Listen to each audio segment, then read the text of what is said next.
নমস্কাৰ মই জ্যোতিদীপ বৈশ্যই টাইম 8ৰ বিগ নিউজলৈ স্বাগতম জনাইছো আৰু মোৰ লগত আছে ঋতুস্মিন শৰ্মা। এই মুহূৰ্তত আমি আপোনালোকৰ বাবে এটা বৃহৎ খবৰ লৈ আহিছো কিয়নো সোমবাৰৰ পৰা চকা বন্ধৰ আহ্বান কৰিছে অসম পৰিবহণ সন্থাই। গতিকে সোমবাৰৰ পৰা বাছ, ট্ৰেকাৰ, অন্যান্য যিসমূহ ই-ৰিক্সা আছে, টেম্পু আছে, সকলো ৰাজ্যত স্তব্ধ হৈ পৰিব আৰু সোমবাৰৰ পৰা অনিৰ্দিষ্ট কাললৈ আপোনালোক হয়তো সমস্যাত পৰিব। এই মুহূৰ্তত এই ব্ৰেকিং নিউজটো আমি আপোনালোকক জনাইছো। দুগুণ ভাড়া বৃদ্ধিৰ দাবী কৰিছে সদৌ অসম পৰিবহণ সন্থাই। তাৰ লগতে তেওঁলোকে আন কেইবাটাও দাবী কৰি কৈছে যে 5 অক্টোবৰৰ পৰা তেওঁলোকে চকা বন্ধ কাৰ্যসূচীৰ আহ্বান কৰিছে আৰু এই কাৰ্যসূচীৰ কৰা কথা তেওঁলোকে প্ৰকাশ কৰিছে। কোভিডৰ বাবে ভাড়া বৃদ্ধিৰ বাবে তেওঁলোকে আহ্বান কৰিছে। তেওঁলোকৰ মূল 3টা দাবী: যাত্ৰীবাহী বাহনৰ কোৱাৰ্টাৰ টেক্স ৰেহাই দিয়া, যাত্ৰী 50% যাত্ৰী কঢ়োৱাৰ সময়ত 50% পথকৰ ৰেহাই দিয়া আৰু কোভিড প্ৰটকল যেতিয়ালৈকে মানি চলিব তেতিয়ালৈকে দুগুণ ভাড়া বৃদ্ধি কৰাৰ বাবে তেওঁলোকে আহ্বান কৰিছে আৰু চৰকাৰক তেওঁলোকে ডেডলাইন বান্ধি দিছে। যদিহে চৰকাৰে তেওঁলোকৰ সৈতে কথা নাপাতে তেতিয়া তেওঁলোকে এই ব্যৱস্থা গ্ৰহণ কৰিব। আমি এই কথাটো আলোচনা কৰি মোৰ লগত ঋতুস্মিন শৰ্মা পোনপটীয়া সম্প্ৰচাৰত আছে। আমি ধাৰাবাহিকভাৱে এই বাতৰি সম্প্ৰচাৰ কৰি আহিছিলোঁ, কিন্তু প্ৰথমতে মন্তব্য এটা আছে আমাৰ লগত। সেই মন্তব্যটো আপোনালোকক দেখুৱাই লৈছোঁ, য'ত পৰিবহণ সন্থাৰ তৰফৰ পৰা, সদৌ অসম মটৰ পৰিবহণ সন্থাৰ তৰফৰ পৰা এইসমূহ দাবী কৰা হৈছে। আমি ইতিমধ্যে যোৱা এপ্ৰিল মাহৰ পৰা চৰকাৰক বহুবাৰ আমি অনুনয় বিনয় কৰিলোঁ। কোভিডৰ সময়খিনিত আমাক কোনো ধৰণৰ সা সুবিধা নিদিলে, কোনো ধৰণৰ আমাক ৰেহাই নিদিলে। আমাকতো নিলে, আমাৰ কৰ্মচাৰীখিনিকো নিদিলে। আমি শেহতীয়াভাৱে জনাইছিলোঁ যে চৰকাৰে লকডাউন দিয়া 2টা কোৱাৰ্টাৰ অন্ততঃ আমাক মাপ দিব আৰু য'ত 50% আমাক যাত্ৰী কঢ়িয়াই বাছ চলাচল কৰিব দিছে, তেনেস্থলত আমি আমাৰ যিটো ৰোড টেক্স সেইটো আমি 50% আমি ৰেহাই বিচাৰিছিলোঁ। এইকাৰণে যে আমি যাত্ৰীবাহী বাছবিলাকত যাত্ৰী অনুযায়ী আমি টেক্স দিওঁ। গতিকে তেনেস্থলত য'ত আমি 100% যাত্ৰী কঢ়িয়াব পৰা নাই, অকল 50% আমাক অনুমতি দিছে। গতিকে আমি ভাবিছিলোঁ যে আমাক 50% এই পেচেঞ্জাৰৰ ৰোড টেক্সটো আমাক কমাই দিব। কিন্তু অতি শেহতীয়াভাৱে দেখিলোঁ যে চৰকাৰে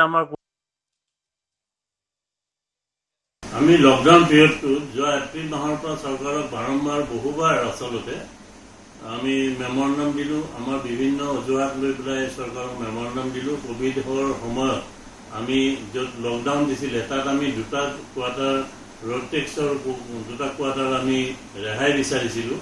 তাৰপিছতো যে লকডাউন শিথিল হোৱাৰ পিছতো 50% যাত্ৰী লৈ যেতিয়া আমাক গাড়ীবোৰ চলাব দিলে, আমি তেতিয়া কৈছিলোঁ যে আমি আচলতে যাত্ৰী অনুযায়ীহে গাড়ীবিলাকত কৰ কাটল দিওঁ। গতিকে আমাক যিহেতু 100% যাত্ৰী কঢ়িয়াব দিয়া নাই, 50% যাত্ৰী কঢ়িয়াব দিছে।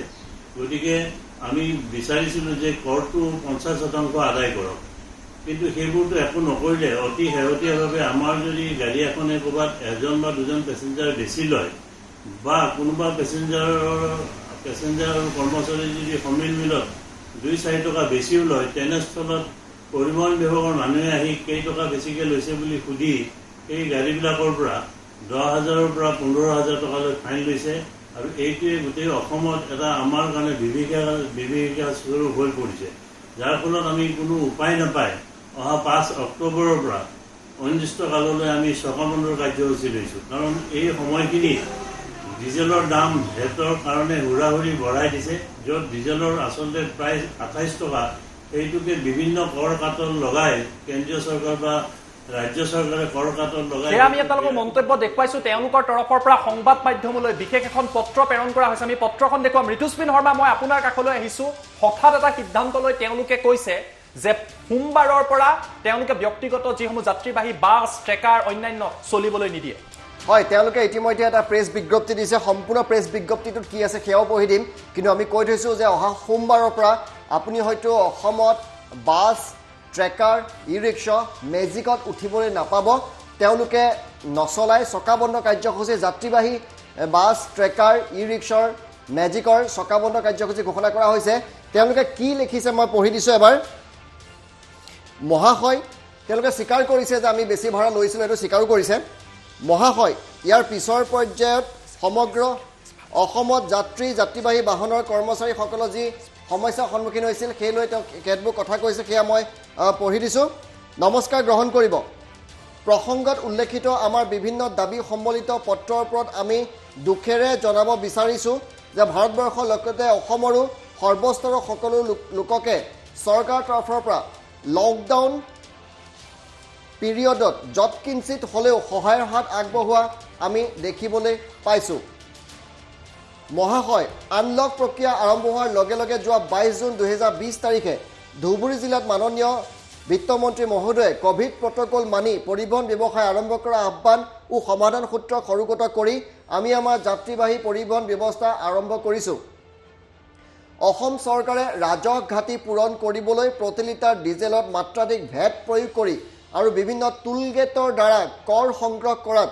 সৰ্বস্তৰতে লেকামবিহীনভাৱে মূল্য বৃদ্ধি ঘটিছে ভাৰতবৰ্ষৰ বিভিন্ন ৰাজ্যত ইয়াৰ বিপৰীতে যাত্ৰীবাহী বাহনৰ ভাড়া লকডাউন পিৰিয়ডৰ বাবে বৃদ্ধি কৰিলে দুখৰ বিষয় অসমৰ পৰিবহণ বিভাগটোত আজি কুপতি চিন্তাহীনভাৱে বহি আছে মহাশয় 22 জুন 2020 তাৰিখে মাননীয় বিত্তমন্ত্ৰী মহোদয়ে সোধা হৈছিল যে 50% যাত্ৰীয়ে পৰিবহণ কৰিলে আমি অধিক লোকচানৰ সন্মুখীন হ'ম মন্ত্ৰী মহোদয়ে প্ৰত্যুত্তৰ দিলে যে আমি আসনৰ ভাড়াও যাত্ৰীৰ পৰা ল'লেই হ'ল এই ধৰণৰ বহুত কথা কৈছে আৰু কেইটামান মই পঢ়ি দিছোঁ মহাশয় ইয়াৰ পিছৰ পৰ্যায়ত অসমৰ যাত্ৰী আৰু যাত্ৰীবাহী বাহনৰ কৰ্মচাৰী বুজাবুজিৰ মাজেৰে কিছু ভাড়া বৃদ্ধিৰে যাত্ৰী পৰিবহণ কৰা কথাটো আমিও জানিবলৈ পাৰিছোঁ আমাৰ বিভিন্ন সময়ৰ দাবীৰ ওপৰত ভিত্তি কৰি এনেধৰণৰ অনিয়ম বন্ধ কৰাৰ একমাত্ৰ সমাধান সূত্ৰ আছিল আমাৰ দাবী অনুসৰি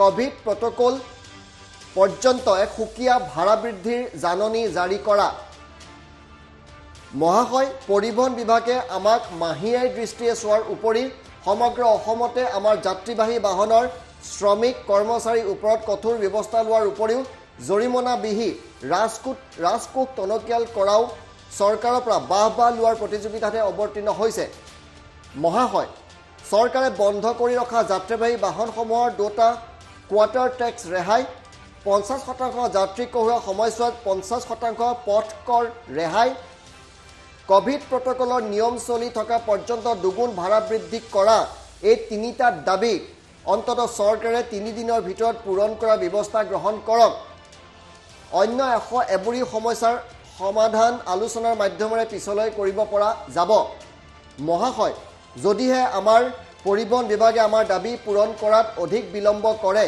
তেনেহ'লে আমি প্ৰথম পৰ্যায়ত সমগ্ৰ অসমতে অহা 5 তাৰিখৰ পৰা সকলো ধৰণৰ ব্যৱসায়িক যাত্ৰীবাহী বাহনৰ অনিৰ্দিষ্টকালীন চকাবন্ধ কাৰ্যসূচী পালন কৰিম আৰু পৰ্যায়ক্ৰমে দীৰ্ঘম্যাদী আন্দোলনো ঘোষণা কৰিবলৈ বাধ্য হ'ম বিষয়টো জৰুৰী বুলি বিবেচনা কৰিবলৈ অনুৰোধ জনালোঁ হ'ব দিয়ক প্ৰদীপ দাস সচিব প্ৰধান সদৌ অসম মটৰ পৰিবহণ সন্থা হয় ৰিজবিন আমি আপুনি সমগ্ৰ কথাটো বৰ্ণনা কৰিলে তেওঁলোকে ইয়াত তিনিটা মূল দাবী কৰিছে তেওঁলোকে কৈছে যে 50% পথকৰ ৰেহাই দিব লাগে দ্বিতীয়তে তেওঁলোকে কৈছে যে ভাড়া যেতিয়ালৈকে কোভিড প্ৰটকল মানি চলিব ভাড়া তেওঁলোকৰ দুগুণ বৃদ্ধি কৰিব লাগে আৰু তৃতীয়তে কৈছে তেওঁলোকক অন্যান্য দিশসমূহতো ৰেহাই দিব লাগে কিন্তু মোৰ প্ৰশ্ন হঠাৎ আজি সদৌ অসম মটৰ পৰিবহণ সন্থাই এইদৰে আহি দুগুণ ভাড়া বৃদ্ধি কৰিবলৈ চৰকাৰক কিয় আহ্বান জনাবলগীয়া হয় বিগত 3 দিন ধৰি আপোনালোকে টাইমত যিসকলে নিয়মিতভাৱে চাই থাকে তেওঁলোকে জানে যে আমি চৰকাৰৰ ওচৰত এইটো দৃষ্টিগোচৰ কৰিবলৈ চেষ্টা কৰিছিলোঁ যে অসমত কিদৰে 10 টকাৰ ঠাইত 20 টকা 50 টকাৰ ঠাইত 100 টকা 200 টকাৰ ঠাইত 400 টকা 500 টকাৰ ঠাইত 800 900 1000 টকা ল'বলৈ চেষ্টা কৰিছে সেই খবৰটো যেতিয়া চৰকাৰৰ দৃষ্টিগোচৰ হ'ল আজি খোদ পৰিবহণ মন্ত্ৰীগৰাকীয়ে ক'লে যে কোনো ক্ষেত্ৰতে কোনো দুগুণ ভাড়া বৃদ্ধি কৰিব নোৱাৰিব আৰু এইটো সঁচা যে কালিৰ পৰা চৰকাৰে বিভিন্ন ঠাইত অভিযান আৰম্ভ কৰিছে যোনে যোনে দুগুণ বৃদ্ধি ভাড়া ল'বলৈ চেষ্টা কৰিছে তেওঁলোকৰ ফাইন কৰা হৈছে লগতে যাত্ৰীসকলকো এটা অভিযোগ দিবলৈ কোৱা হৈছে যাত্ৰীসকলেও অভিযোগ দিছে গতিকে কালিৰ পৰা হয়তো দুগুণ ভাড়া লোৱাত সমস্যাৰ সন্মুখীন হৈছে গতিকে তেওঁলোকে এক প্ৰকাৰ যাত্ৰীসকল চৰকাৰক অকমান হেঁচা প্ৰয়োগ কৰিবলৈ হয়তো এইদৰে তেওঁলোকে অনিৰ্দিষ্টকাৰী চকা বন্ধৰ আহ্বান জনাইছে কাৰণ চকা বন্ধ হৈ যোৱাৰ লগে লগে অসমৰ সমগ্ৰ চলাচল ব্যৱস্থাটো স্থবিৰ হৈ পৰিব কোনো মানুহ ক'ৰ পৰা ক'লৈ যাব নোৱাৰিব গতিকে এটা কেঅছ চিটুৱেশ্যন অসমত হ'ব আৰু হয়তো এই কথাটো তেওঁলোকে জানে গতিকে এক প্ৰকাৰ জনসাধাৰণক ক'ৰবাত নহয় ক'ৰবাত তেওঁলোকে পণবন্দীও কৰিছে ব্লেকমেইলিঙো কৰিছে ঋতুস্মিন, মোৰ এটা প্ৰশ্ন মনলৈ আহিছে যে কোভিডৰ সময়ত সকলোৰে সমস্যা হৈছে। তেওঁলোকে পত্ৰত কৈছে যে কোভিডৰ কাৰণে ভাৰতৰ আন প্ৰান্তত ভাড়া বৃদ্ধি কৰিছে বা অন্যান্য ইনচেণ্টিভ দিছে। তেওঁলোক সমস্যাত পৰিছে, যিসকল পৰিয়াল আছে চালক তেওঁলোকো সমস্যাত পৰিছে বুলি কৈছে। কিন্তু তাৰ বাবেই সকলোৱে প্ৰথম কথা তেওঁলোকে কৈছে কোভিড প্ৰটকল মানি চলিলে দুগুণ কৰক। কিন্তু আমাৰ কেমেৰাত স্পষ্টভাৱে ধৰা পৰিছে বা অসমৰ বিভিন্ন প্ৰান্তত কোভিড প্ৰটকল সকলোৱে মানি চলা নাই, 50% যাত্ৰী সকলোৱে নিয়া নাই, কিন্তু ভাড়া তেওঁলোকে দুগুণ লৈছে। গতিকে 50,000 বা 1 লাখ লোকৰ কথা চিন্তা কৰি সমগ্ৰ ৰাজ্যবাসীক পণবন্দী কৰাটো কিমান দূৰ মানি ল'ব? হয়, আমি ধৰি ল'লোঁ 1 লাখ ইয়াত বাছৰ মালিক আছে, বাছ ট্ৰেকাৰ 1 লাখ, 1.5 লাখ, 2 লাখ আপোনালোকে যিমান ধৰক। কিন্তু 2 লাখ 3 লাখ মানুহৰ কাৰণে আপুনি 3.5 কোটি মানুহক 3 কোটি মানুহকতো পণবন্দী কৰিব নোৱাৰে। 3 কোটি খাটি খোৱা মানুহৰ কথা আমি চিন্তা কৰিব লাগিব। নিঃসন্দেহে এটা কথা হয় যে টোলগেট ফিজৰ কথা কৈছে, টোলগেট ফিজটো যথেষ্ট বেছি হৈছে। আপুনি যদি নগাঁৱলৈকে যায় আপুনি সোণাপুৰত দিয়ক, আপুনি ৰহাত দিয়ক, আকৌ আহোঁতে দিয়ক। গতিকে টোলগেট যথেষ্ট বৃদ্ধি হৈছে। সেইবিলাকত আমাৰ ক'বলগীয়া নাই। চৰকাৰে তেওঁলোকে কোৱাৰ্টাৰ টেক্সটো ৰিবেট বিচাৰিছে, সাহায্য বিচাৰিছে। চৰকাৰে তেওঁলোকে দিয়া উচিত, কাৰণ তেওঁলোকৰ এটা পৰিয়াল আছে, তেওঁলোকক সাহায্য দিয়ক। সাহায্য তেওঁলোকে যিহেতু 50% যাত্ৰী কঢ়িয়াইছে, গতিকে তেওঁলোকক সেইসমূহ সাহায্য প্ৰদান কৰক। ইতিমধ্যে কালি ASTC চেয়াৰমেনগৰাকীয়ে টাইম এইটক জনাইছে যে আমি বহুত টেক্স ৰিলেক্স কৰাৰ কথা চিন্তা কৰিছোঁ, তেওঁলোকৰ টেক্স মাফ কৰাৰ কথা চিন্তা কৰিছোঁ। কোনোবাই যদি পলিউশ্যন চাৰ্টিফিকেট বা পৰিবহণ কিবা কাগজ পত্ৰ আপডেট কৰা নাই, সেই টেক্স মাফ কৰাৰ কথা চিন্তা কৰিছোঁ। গতিকে সমগ্ৰ বিষয়টো এটা পজিটিভ দিশত আহিছে। আজি ইতিমধ্যে পুৱাৰ ভাগতে পৰিবহণ মন্ত্ৰীগৰাকীয়ে কৈছে যে আমি ইতিমধ্যে পৰিবহণ সন্থাসমূহৰ সৈতে আলোচনাত মিলিত হ'ম, সমস্যাটো আলোচনাৰ মাজত সমাধান কৰিবলৈ চেষ্টা কৰিম। কিন্তু তাৰ মাজতে হঠাৎ এটা হয়তো চৰকাৰকে হেঁচা প্ৰয়োগ কৰিছে, কাৰণ ৰাইজ এতিয়া জাগি উঠিছে। ৰাইজে কেতিয়াও বেছি পইচা নিদিয়ে। ইমান দিনে তেওঁলোকে ইললিগেলি অধিক ভাড়া লৈ আহিছিল। আজি সেইটো তেওঁলোকে লিগেলাইজ কৰিবলৈ এই মুহূৰ্তত চেষ্টা কৰিছে। আমি যিটো বুজিছোঁ ইললিগেলি তেওঁলোকে অবৈধভাৱে দুগুণ ভাড়া সংগ্ৰহ কৰি আহিছিল। কিন্তু যেতিয়া টাইম এইটে বিষয়টো চৰকাৰৰ সন্মুখলৈ আনিলে, ৰাইজৰ সন্মুখলৈ আহিলে, ৰাইজেও গম পালে যে দুগুণ ভাড়া আচলতে ল'ব নোৱাৰে, কোভিড প্ৰটকল মনা নাই, সম্পূৰ্ণ যাত্ৰী নিছে। গতিকে তেওঁলোকে আগতে অবৈধভাৱে লৈ আছিলে, এতিয়া তেওঁলোকে সমগ্ৰ বিষয়টো লিগেলাইজ কৰিব বিচাৰিছে, বৈধভাৱে দুগুণ ভাড়া ল'বলৈ বিচাৰিছে। কিন্তু 1 লাখ 2 লাখ মানুহৰ বাবে সমগ্ৰ 3 কোটি 30 লাখ মানুহক আপোনালোকে পণবন্দী কৰিব, এইটো কিমান যুক্তিসংগত? কাৰণ আপোনালোকে গাড়ীখনৰ যেতিয়া এখন লাইচেঞ্চ লয়, অনুমতি পত্ৰ লয়, তাত বহুত আপোনালোকে চহী কৰে যে এইবোৰ নিয়ম আপোনালোকে মানি চলিব। কিন্তু এটা কথা, মোৰ নিজৰ ঘৰত খাবলৈ নাই, মোৰ নিজৰ ঘৰত অসুবিধা হৈছে বুলি মই কাষৰ ঘৰত কিন্তু ডকাইতি কৰিব নোৱাৰোঁ। মোৰ নিজৰ কোনো নাই, মোৰ ল'ৰা ছোৱালী খাবলৈ পোৱা নাই বুলি মই লোকৰ ঘৰত চুৰি কৰিব নোৱাৰোঁ। সেইটো হ'লে বেয়া কথা। মই নিজে খাব পৰা নাই বুলি কোনোবা দিন হাজিৰা কৰা মানুহ এজনৰ পৰা 50 টকাৰ ঠাইত 100 টকা ল'ব, এইটো যুক্তিসংগত হয়নে নহয় সেয়াও আমি চাব লাগিব। কিন্তু হয়, এইটো এটা ডাঙৰ ইণ্ডাষ্ট্ৰী। অসমত লাখ লাখ পৰিয়াল বাছ, ই ৰিক্সা, মেজিক, ট্ৰেকাৰ চলি আছে। তেওঁলোকৰ কথা আমি চিন্তা কৰিবই লাগিব। চৰকাৰ আগবাঢ়ি আহক, সমাধান সূত্ৰ এটা ইয়াত উলিয়াব লাগিব। কিন্তু হঠাৎ ব্লেকমেইলিং কৰি চকা বন্ধ কৰি দিছে, এই বিষয়টো জানো যুক্তিসংগত হৈছে? আমি কোনটো কথাত লাগিছোঁ জ্যোতিদেৱ বৈশ্য? আপোনালোকে কোভিড প্ৰটকলো মনা নাই। আমি সম্ভৱ হ'লে সেই দৃশ্যটো দেখুৱাম। যিখন বাছতেই যাওক সম্পূৰ্ণ 100% আপোনালোকে যাত্ৰী নিছে, থিয় কৰায়ো যাত্ৰী নিছে। তাৰপিছত আপোনালোকে দুগুণ ভাড়া কিয় ল'ব? যদি 50% যাত্ৰী নিছে, তাত কোনোবাই মিলা মিছাৰ মাজেৰে যাত্ৰীসকলৰ লগত মিলা মিছাকৈ আপোনালোকে দুগুণ ভাড়া লৈছে, তাত হয়তো কোনো আপত্তি কৰিব নাই। আমি কোনটো কথাত আজি বিগত 4 দিন ধৰি আমি অহৰহ কৈ আছোঁ, আপোনালোকে কোভিড প্ৰটকলো মনা নাই, আপোনালোকে 100% যাত্ৰী কঢ়িয়াব। আপোনালোকে আচৰিত হ'ব, চেনিটাইজেশ্যনৰ নামত প্ৰতিজন যাত্ৰীৰ পৰা একাংশ নৈশ বাছে 100 টকাকৈ লৈছে। নহয় বুলি কওক আপোনালোকে। চেনিটাইজেশ্যন, এখন বাছ এবাৰ চেনিটাইজেশ্যন কৰিলে আপোনাৰ কেইটকা যাব? খুব বেছি 500-1000 টকা। কিন্তু আপোনালোকে যাত্ৰী কিমান তোলে? 30 গৰাকী 35 গৰাকী, চবৰ পৰা 100 টকাকৈ লৈছে, অৰ্থাৎ 3500 টকা তাতো আপোনালোকে লাভ কৰিছে। চেনিটাইজেশ্যনৰ নামত যদি কোনোবা নৈশ বাছে বা ডে ছুপাৰে যদি 100 টকাকৈ লয়, এইটো কিমানটো যুক্তিসংগত? অৱশ্যে এইটোও হয় যে বিগত নৱেম্বৰ মাহত কিন্তু ভাড়া বাঢ়িছে। চৰকাৰে নীতি নিয়মৰ মাজত সেই ভাড়া বাঢ়িছে, বৰ্ধিত ভাড়া হৈছে। আগতে যোৰহাটলৈ 330 টকা হৈছিল, এতিয়া 400 টকাৰ ওপৰ হৈছে। সেই ভাড়া আপোনালোকে দিব লাগিব। যদি কোনোবাই কোভিড প্ৰটকল মানিছে, যদি 150 জন যাত্ৰী যাব পাৰে, 25 জন নিছে, তাত দুগুণ টকা লৈছে, তাত হয়তো কোনো আপত্তি নকৰিব, যদিও সেইটো অবৈধ। কিন্তু এই মুহূৰ্তত যিটো ইমান দিনা অবৈধভাৱে চলি আহিছিল, যেতিয়া পৰ্দা ফাঁচ হৈ গৈছে, যেতিয়া ৰাইজে বিষয়টো গম পাইছে, তেওঁলোকে সেইটো ইললিগেলি চলোৱা ব্যৱসায়টো এতিয়া লিগেলাইজ কৰিবলৈ হয়তো চেষ্টা চলাইছে। আমাৰ ক'বলগীয়া নাই, আপোনালোকে টেক্স ৰিবেট দিয়ক, ডিজেলৰ ভাড়া কমাই দিয়ক। ডিজেলৰ ভাড়া সমগ্ৰ বিশ্বতে কমিছে, তেলৰ ভাড়া অকল ভাৰততে বাঢ়ি আছে, সেইটো হয়, ইয়াত কমাই দিয়ক।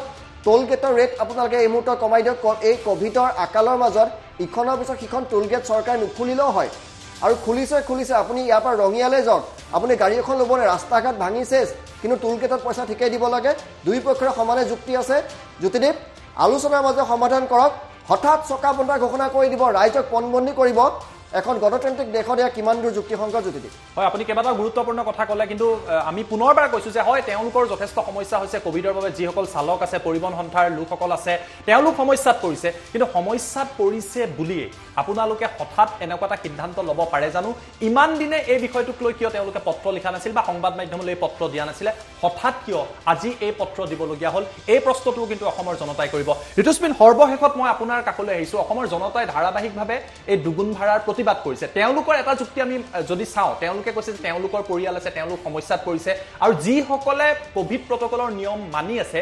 তেওঁলোকেও এটা সহায় বিচাৰে গতিকে চৰকাৰখনে তেওঁলোকৰ বিষয়ে অলপ চিন্তা কৰিব লাগে বা তেওঁলোকৰ বিষয়ে চিন্তা কৰি এটা সিদ্ধান্ত ল'লে তেওঁলোকো আনন্দিত হ'ব আৰু আলোচনাৰ মাজেদি আপুনি যিটো কথা কৈছে এই সমস্যা সমাধান কৰিব পাৰে হয় নিশ্চিতভাৱে আলোচনাৰ মাজেদি সকলো সমস্যা সমাধান কৰিব লাগে আমি কৈছোঁ 4-5 লাখ আজি পৰিয়াল আছে যোনে বাছ ট্ৰেকাৰ ই ৰিক্সা চলাই থাকে তেওঁলোকৰ কথা আমি চিন্তা কৰিব লাগিব কিন্তু ইয়াৰ বিপৰীতে আমি 3 কোটি জনগণৰ কথাও চিন্তা কৰিব লাগিব কোনো খাতি খোৱা জনগণ সকলোতে আছে যিদৰে এজন হেণ্ডিমেনে বেছি টকা নাপায় বা এজন চালকে বেছি টকা নাপায় সেইদৰে কোনোবা হাজিৰা কৰা দুটা পাচলি বিকা মানুহজনৰ কথা আমি চিন্তা কৰিব লাগিব গতিকে পোনচাতেই চকা বন্ধ দি ব্লেকমেইলিং কৰাৰ পৰিৱৰ্তে আলোচনা কৰিব লাগে আৰু আজি পুৱাৰ ভাগত পৰিবহণ মন্ত্ৰীগৰাকীয়ে যিহেতু ঘোষণা কৰিছে যে মই আলোচনা মেজলৈ আপোনালোকক মাতিছোঁ ইতিমধ্যে পৰিবহণ মন্ত্ৰীৰ মন্তব্য আমি পুনৰ শুনাম এইটো আমি বুজি পোৱা নাই আজি পুৱাৰ ভাগত পৰিবহণ মন্ত্ৰীগৰাকীয়ে যি কৈ গৈছে যে আমি মটৰ পৰিবহণ সন্থাসমূহৰ সৈতে আলোচনাত বহিম পৰ্যায়ক্ৰমে সোমবাৰৰ পৰা বহাৰ কথা কৈছে সেই মন্তব্য আজি পুৱাৰ ভাগত কোৱাৰ পিছত হঠাৎ আজি এই মুহূৰ্তত কিয় এই কথাটো আহিলে যে আজি 5 তাৰিখৰ পৰা আমাৰ চকা নুঘূৰে চকা বন্ধ এইটো আমি বুজি পোৱা নাই জ্যোতিদীপ আপুনি যদি বিচাৰে পৰিবহণ মন্ত্ৰীৰ মন্তব্য কিন্তু আপুনি বুজাব পাৰে কি কৈছিলে হয় সেই মন্তব্য দেখুৱাম কিন্তু এটা কথা স্পষ্ট যে জনতাৰ অধিকাংশ আমাক এই মুহূৰ্ততে ঋতুস্মিন কমেণ্ট কৰি আছে আৰু তেওঁলোকে কি কৈছে যে আমি দুগুণ ভাড়া নিদিওঁ জনতাই এতিয়া পণ লৈছে যে দুগুণ ভাড়া তেওঁলোকে নিদিয়ে আৰু ইয়াৰ তেওঁলোকে প্ৰতিবাদ কৰিব কিন্তু পৰিবহণ মন্ত্ৰী আজি কি কৈছিলে আজি চন্দ্ৰমোহন পাটোৱাৰীয়ে কৈছিলে যে আলোচনাৰ বাবে মাতিম আলোচনাৰ বাবে মতাৰ বাবে পৰিকল্পনা কৰা হৈছে তেওঁলোকক জনাইছে মন্তব্যটো দেখুৱাই লৈছোঁ ইনষ্ট্ৰাকশ্যন দিয়া আছে যে ভাড়া বৃদ্ধি যাতে কৰিব নোৱাৰে যোৱাকালি আপোনালোকে মেচিভ আমি এনফৰ্চ কৰিছোঁ বিভিন্ন ঠাইত আৰু এটা পৰ্টেলত টাইম এইট পৰ্টেলটোত বৰ ধুনীয়াকৈ এই কথাখিনি কৈছেও কাৰণ তেওঁলোকে ধাৰাবাহিকভাৱে টাইম এইটে এইটো দেখুৱাই আছিল আৰু সেই নিউজটো যেতিয়া মোৰ দৃষ্টিগোচৰ হৈছিল তেতিয়া মই কমিশ্যনাৰ ট্ৰান্সপৰ্ট আৰু কমিশ্যনাৰ এণ্ড ছেক্ৰেটাৰী ট্ৰান্সপৰ্ট তেওঁলোকক মাতি দি কৈছিল যে এইটো এনফৰ্চ কৰিব লাগে গতিকে যোৱাকালিৰ পৰা এইটো এনফৰ্চ কৰিছে এই টাইম এইটৰ যিটো নিউজ পৰিৱেশিত হৈছিল সেই সম্পৰ্কত গতিকে আমি আপোনালোকক ধন্যবাদো দিছোঁ যে আমিতো কথাবিলাক গম নাপাওঁ কাৰণ আমাৰ ASTCৰ ভাড়াটো কোনো বেছিকৈ লোৱা নাই প্ৰাইভেটে ভাড়াটো বেছিকৈ লৈছে আৰু বোধহয় অহাকালি নে পৰহি মই একজেক্ট অহাকালি নহয় বোধহয় পৰহি সোমবাৰে আমি যিবিলাক বাছৰ মালিক সন্থা তেওঁলোকক আমি মাতিছোঁ আমি তেওঁলোকৰ লগত আলোচনা কৰিম যাতে তেওঁলোকৰ মানে এই ক্ষেত্ৰত ৰাইজক যাতে হাৰাশাস্তি নকৰে আমি অনুৰোধ কৰিম দেখা যাওক আমি তেওঁলোক কথাটো আমি আপোনালোকক ঋতুস্মিন শুনোৱালো তেওঁ কৈছে যে সোমবাৰৰ পৰা পৰ্যায়ক্ৰমে মালিক সন্থাক মাতিব ৰাইজৰো যাতে হাৰাশাস্তি নহয় তেওঁলোকৰ সৈতেও আলোচনা কৰিব তেওঁলোকৰ দাবী শুনিম বুলি কৈছে ইমান সুন্দৰকৈ চৰকাৰখনে আহ্বান জনোৱাৰ পাছত হঠাৎ তেওঁলোকে কৈছে যে সোমবাৰৰ পৰা আমি ব্যক্তিগত যিসমূহ যাত্ৰীবাহী বাহন হওক তেওঁলোকৰ ট্ৰেকাৰ হওক ই ৰিক্সা হওক আদি নচলাওঁ এক প্ৰকাৰৰ পণবন্দী অসমৰ 3 কোটি লোকক পণবন্দী কৰি তেওঁলোক জানো চলিব পাৰিব হয় আৰু আমিও আশা কৰিছোঁ যে আপোনালোকে হঠাৎ আপোনালোকৰ হাতত শক্তিটো আছে আপোনালোকে ৰাজ্যখন অচল কৰি দিব পাৰে এফালে কোভিডৰ এই আতংক চলি আছে মানুহৰ হাতত টকা পইচা নাই আপোনালোকৰ হাততো টকা পইচা নাই আমাৰ হাততো টকা পইচা নাই সাধাৰণ লোকৰ হাততো টকা পইচা নাই গতিকে আলোচনাৰ মাজে সমাধান কৰিলে ভাল হাৰাশাস্তি ৰাইজক নকৰিব ৰাইজকো আপোনালোকৰ নিজৰ অংগ হিচাপে ভাবক যিহেতু চৰকাৰে কৈছে আলোচনাৰ মেজলৈ আহক চৰকাৰে নিমন্ত্ৰণ দিয়াৰ পিছত আপোনালোকে এই মুহূৰ্তত কিয় ক'লে যে 5 তাৰিখৰ পৰা অনিৰ্দিষ্টকালীন চকা বন্ধ বাছ নচলিব মেজিক নচলিব ট্ৰেকাৰ নচলিব ই ৰিক্সা নচলিব গতিকে আমি আশাবাদী যে আপোনালোকে বিষয়টো দুই পক্ষই চৰকাৰ আৰু মটৰ পৰিবহণ সন্থাই মিলি এটা সমাধান সূত্ৰ উলিয়াব যাতে